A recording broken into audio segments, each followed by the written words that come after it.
Juan Kapitulo 6, versikulo 35. Si Jesus miingon kanila, "Ako mao ang pan nga naghatag sa kinabuhi. Ang muari kanako dili nagayod gutomon, ug ang mutuo kanako dili nagayod uhawon." Ang mga puno Pan sa kinabuhi. maglikon unta sa mong pagtuo ug gagakabi sa pagtuman sa imong mahal nga kasuguan. Ang Ginoo manaa kaninyo. Ang Santos ng Ebanghelyo sumala ni San Mateo. Si Jesus miingon siya mga tinun-an, "Dili ang tanan nga nagtawag kanako Ginoo, Ginoo, makasulod sa gingharian sa langit. Kundili, kadto lamang nagtuman sa kabubuton sa akong amahan, natuwa sa langit. Busa ang tanan nga makadungog sa akong gisulti o nagtuman niini, may sama sa usa ka tawo nga maalamon nga nagtukod sa iyang balay diha sa bato.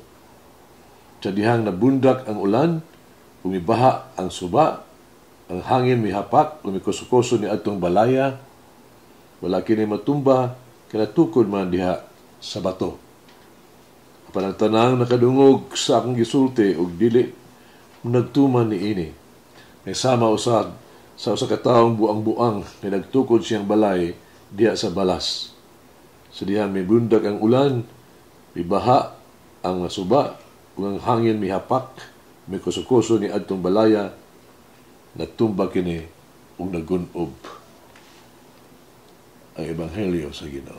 Pasalamati ang Ginoo kay siya maayo, ang iyang gugma mulungtad hangtod sa kahangturan. Pasalamati ang Diyos sa tanang mga Diyos, ang iyang gugma malungtaron. Pasalamati ang Ginoo sa mga Ginoo, ang iyang gugma malungtaron.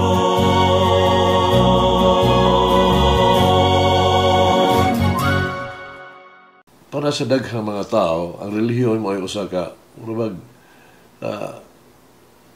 nindot nga mga butang nga naas palibot, puro lang convenient ba? Pananglitan, pagka-romantic yun sa kasal sa simbahan nga itandi sa magkasal sa huwis. Ang relihiyon naghatag usab og daghang ang kadasig alang sa pag mantenir sa balaod us kahusay sa atong katilingban. Nakatabang kayo.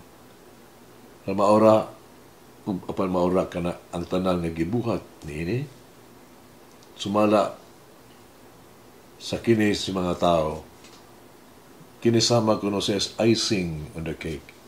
Kini wala gibisan unsa nga murag importante kaayo nga isulti mahitungod sa may impact ba doon sa politika, sa ekonomiya, sa sensya, sa kalingawan, adlaw-adlaw nga sa kinabuhi. Busa, nagunahuna sila.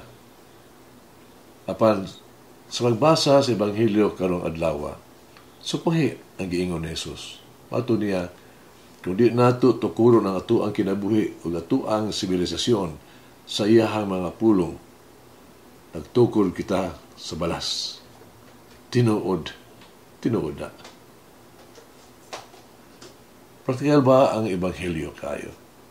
Ang tubag niya ng mga pangutana, gisugyo sa usa ka bantugan kaayong kontemporaryong simbahan ni Archbishop sa Paris, Cardinal Jean-Marie Lustiger.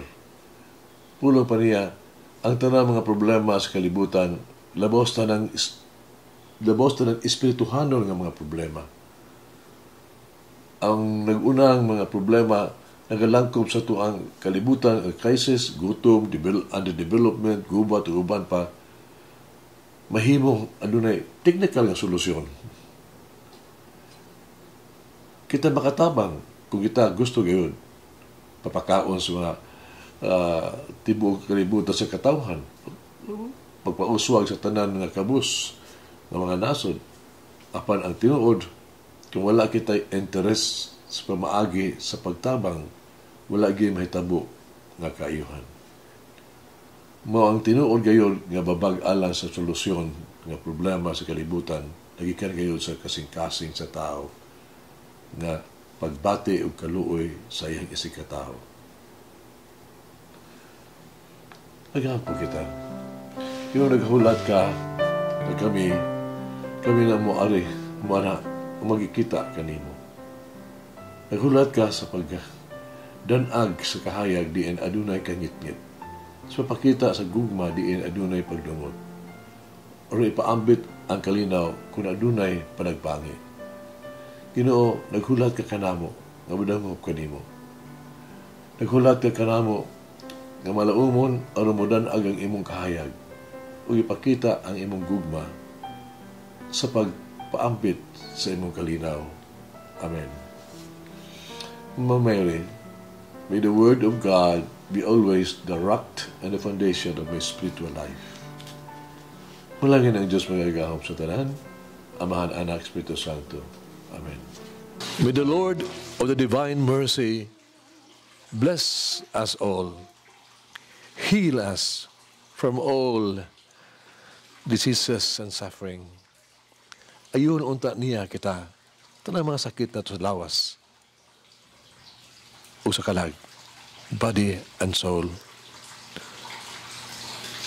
In the name of the Father, the Son, and of the Holy Spirit. Jesus, I trust in you. Amen. Whoever eats the bread of life will never hunger, says the Lord. Kay galaan inyong nabati ang pagpaambit ug hamubong pamalandong sa pulong sa Dios, pinaagi sa tulumanon, pan sa kinabuhi, nga gidumala ni Monsignor Daddy Silva. Hangtod na usab sa sunod higayon, daghang salamat. The bread of life.